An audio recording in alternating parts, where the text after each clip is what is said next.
wasiir dowlaha wasaaradda arrimaha gudaha ee dowladda federaalka iyo xildhibaano la socda ayaa waxa ay deeq lacageed gaarsiiyeen dad ku soo barakacay dhulka u dhaxeeya magaalada Muqdisho iyo degmada Afgooye.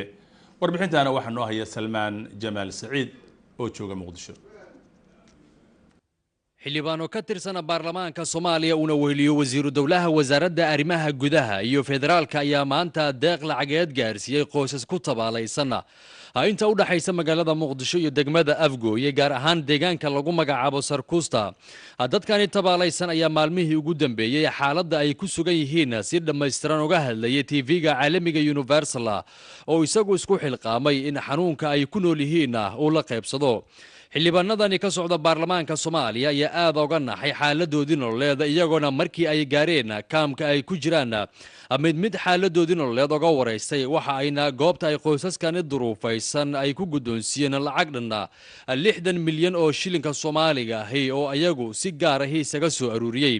waxayna mid ay u guddoonsiiyeen qoysaskani tabaalaysan oo lixaadkooda oo sanataam ahayna waxaana loo jeeday hablaha ka tirsan baarlamaanka oo gacanta u gelinaya qarashaadkii ay iska soo aruuriyeen. intaasi kadib waxa warbaahinta la hadlay qaar ka mid ah xildhibaanadii baarlamaanka ka socday ee maanta halkaasi booqday isla markaana gargaarka lacageed gaarsiiyay. waxaana keenay markii aanu ka daawanay TV-ga Universal dhibkii haystay ummadda Soomaaliyeed ayaa waxaan isku xilqaamnay haddaan nahay xubnaha baarlamaanka Soomaaliya in aan wixii tabartayada ah walaalaha iyaga Soomaaliyeed aanu la soo garab joogsano.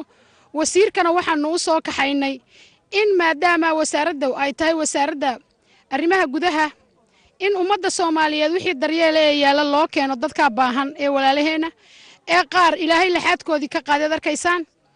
gudoomiyaha guddiga xuquuqul insaanka ee baarlamaanka Soomaaliya iyo waliba wasiiru dowlaha wasaaradda arrimaha gudaha iyo federaalka ayaa iyagana waxa ay ka mid ahaayeen mas'uuliyiintii meesha ka hadlay. arrintaas ayada ah waa sii wadi doonaa waa xoojin doonaa jaabkanaga ayaanu ka caawin doonaa. waxa kale oo rabnaa inaan shacabka Soomaaliyeed u sheegno in dareenka xaaladda kaamkan daryeel ee dowlayaashii curyaamiinta ay ku sugan yihiin iyo dadka barakacayaasha ee lixaadkooda waayay in baarlamaanku uu xil gaar iska saaray wasaaradihii ay qusaysayna uu ogeysiiyay.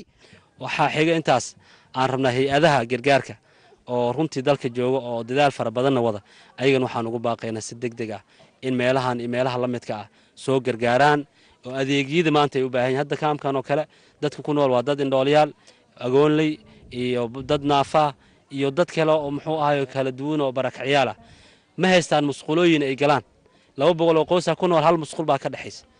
xubnaha xildhibaanada ah iyo waliba wasiiru dowlaha wasaaradda arrimaha gudaha iyo federaalka ayaa waxa ay booqdeen xarunta agoonta ee hay'adda Maamacaasha Foundation halkaas oo lacago dhan $200 ay ku guddoonsiiyeen Macalin Nuurow.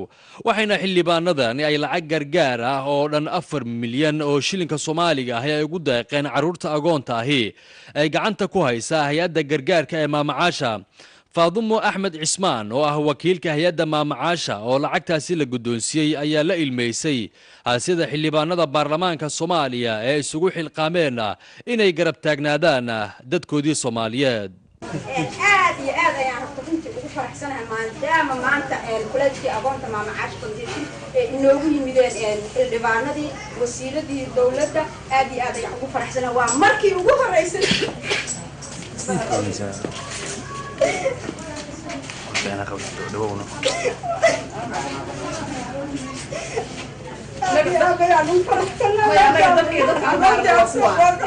وانا قاعد دولة وقت بحن أنا كان وما تسمع مالي أنا لو قد من جبت حتى أنا أبي أنا أقول فرحت أنا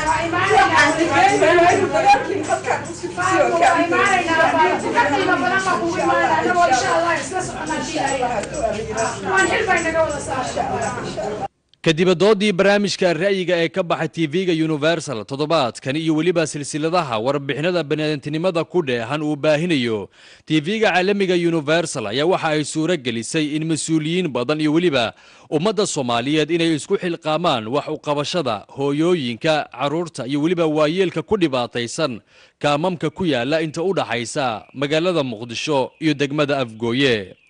Salmaan Jamaal Saciid TV-ga caalamiga Universal magaalada Muqdisho.